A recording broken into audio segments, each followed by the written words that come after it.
Welcome back into the High School Fan Zone on this last Wednesday of the school year for the High School Fan Zone anyway. We've still got a little bit of May left for regular non-sports people, but this is the last High School Fan Zone of the school year. We'll be back in the fall, obviously, to talk a little bit more about what will be 8 high schools when we come back in the fall because Memorial opens. I don't know if Parker Hicks got bothered 2 years ago in his first year. I wasn't doing the show then, but we'll have Memorial coaches on once a week, just like we will everybody else. We're joined by Liberty coach Parker Hicks to my far left if you're watching on TV. And remind me, do we say Tookie or Tookie? Tookie Sir. Johnson, who will be a senior, the first senior class at Liberty. Yes, sir. How's that sound, Parker? You guys finally get to plan out a senior night. I mean, it's exciting for these guys, but as a coach, you don't ever want to see them graduate. So You're going to try to apply for a few extra years? Yeah, we'll hit the maybe NCAA style. There you go. These guys had a pretty good junior year. They had a pretty good sophomore year, the ones that were there. They had a pretty good junior year. I just called up. I don't think Parker can. He's a long-limbed guy, but I don't think he can reach me. I'm just going to mention it once. Their season ended with a 54-52 loss to Glen Rose in the first round, one of the most interesting finishes that I saw in the high school basketball playoffs last year. And one thing that stuck out with me, and Parker, I may be pulling the curtain back here for Tookie a little bit, is Parker told me that night about what he liked about what he saw in his guys' face in the locker room is not, he saw disappointment and sadness, but also kind of some resolve that didn't sit well with him. But he could also look and say, every one of these guys is going to be back. Tookie, when you think about that loss was a gut punch, but Yes, what Coach said there, knowing that, okay, they got us, but now everybody's going to be back to see what we can do again. How much has that been a motivating factor since that night? Yeah, it's just exciting, working in the offseason. It's all you're thinking about the whole time, and just a lot of motivation you have going into the next season. And that because, all right, I asked Paul Page this. They lost to Denton Geyer in this regional championship game. Denton Geyer went on to win state.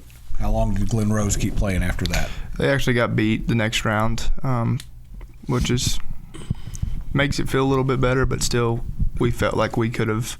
Does it, or would you rather they talk to Lamar Kello? Yeah. And he's talking about Graham, the fact that they've kept winning since then. It's like this could have been us. It does. I think we, too many people from Glen Rose will hear this, but I thought we matched up with the second round opponent better than they did. And so, I compared ourselves to Crum, who beat them. Well, Crum goes to lose by 1 to Kennedale, and Kennedale wins the state championship. So, see, there you go. I mean, we're right there, but, I wasn't upset to see them lose, especially how we ended and also kind of how they acted after the game. We were understandable. I was there, so I get that.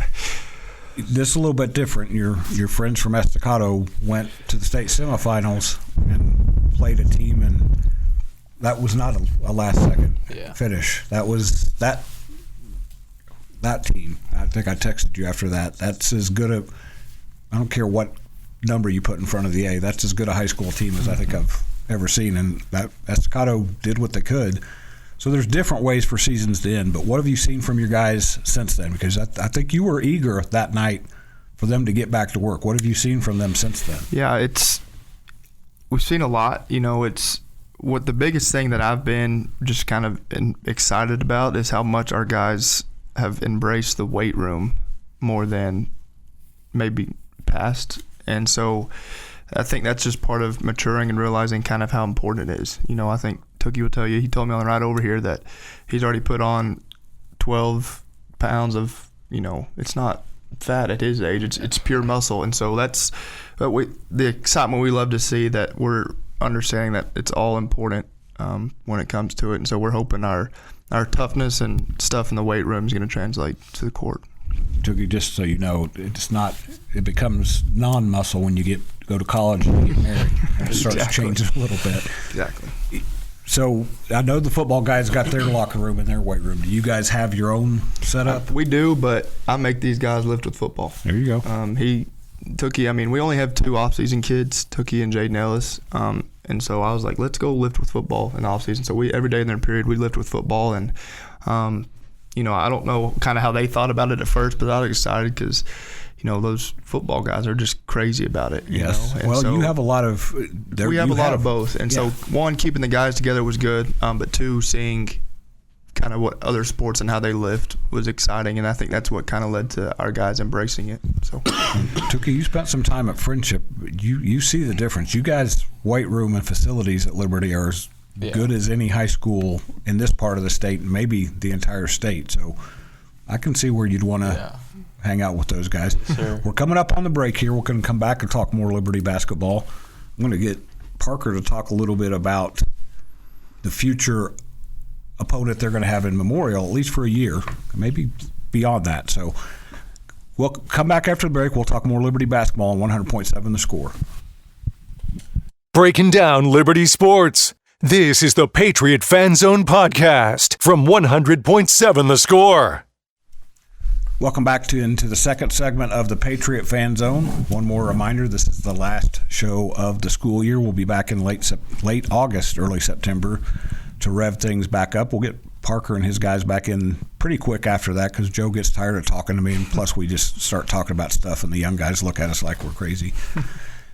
Parker, I mentioned when we were going into break, I spent some time with Jason Richards, the Memorial football coach and athletic director. They very much doing what Liberty did 2 years ago. They start next year with freshmen and sophomores.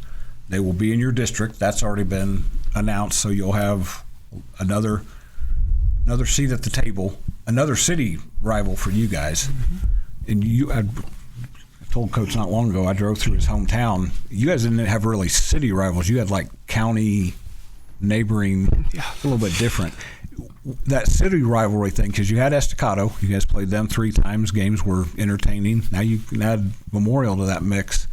That adds a little bit more spice to your schedule because you'll have at least 2 games with them as well.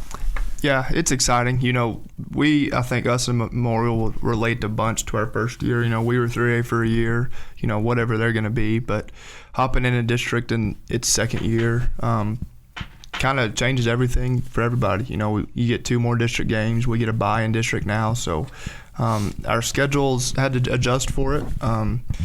But we're excited to have them, and especially kind of being in city. I think it's more exciting for these guys than it is for coaches because they know the kids and they're playing against the kids. For coaches, it might add a little bit more stress because it's got that city factor to it, which we talk about. We strive to be the best in the city, but we want to be the best in the state. We beat Coronado in the Caprock last year, and I was like, not saying we weren't there yet last year, and we want to be, but we're still trying to be bigger than Lubbock, and we're always going to respect our opponent. And I know CJ and Coach Villegas is going to have them ready to rock whenever we play them. So they didn't hire this young guy like Liberty did. They were smarter than Liberty.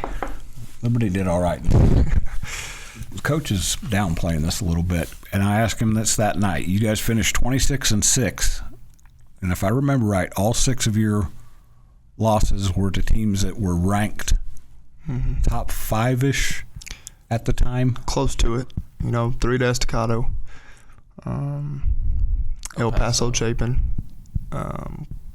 New Home was ranked in 2A, and then Glen Rose wasn't ranked, but it's playoffs. You can take the rankings and throw them away. Tookie, how proud of you of what you guys did last year? It didn't end. It ended with that kind of sour taste, but what you did to that point, how proud of you of what you guys accomplished? Yeah, it was just crazy seeing how different the seasons were from year 1 to year 2, and it was just like, I don't know, it was just unbelievable, and like it just gets you real excited for what's going to come next year because like you're just very excited about it. Because I'll go back to what we talked about. You should have everybody back. May have some new additions. We'll let that play out over the summer. Speaking of summer, you guys are in the Friendship Summer League, which Paul Page was here, starts next week. Still done yet?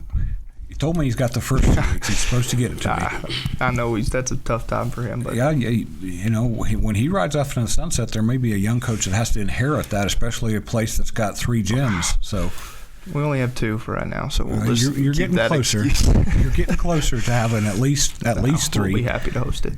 So you guys have that, and you're going to a pretty cool team camp that I'm a little biased about. Where are you guys going? We're going up to Lawrence and playing Kansas team camp.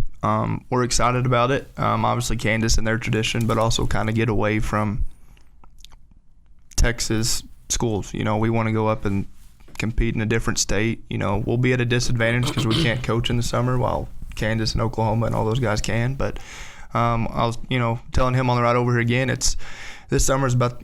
I told them, I said, I want you guys to go out there and I want you to do it yourselves. You know, I'm reading a book right now. You win in the locker room first, and so if these guys are able to kind of coach each other and maybe not coach, but lead each other and not take harshness to it, we'll take even a further step in the right direction. Which is not something you could have done the last couple of years. Last year's team was obviously older and more mature, but first year, you got freshmen and sophomores, you're not doing that. Right. Now you've got guys like Pierce Fioroni and Jackson Funks and this young man. You've got some leaders who can kind of take that from you, and you can kind of observe and watch what they do. Yeah, and we've, with those guys and really all of our guys, we're close to playing over, I'm sure these guys, over 60 varsity games, and not everybody gets to say that or do that. So we have the experience, and that's we got to hopefully use that to our advantage in the summer and then leading into next year. You did incorporate a couple of younger guys. They're all young out there, but there's going to be – it's going to look a lot the same, but this team – that motivation, we'll go back to where we started with. The way their season ended, I think, is going to be the fire that burns in their belly. That's going to wrap us up on tonight's Fan Zone, on this season's Fan Zone, and we'll be back in late August, early September. I'm Randy Rosetta, this 100.7 The Score.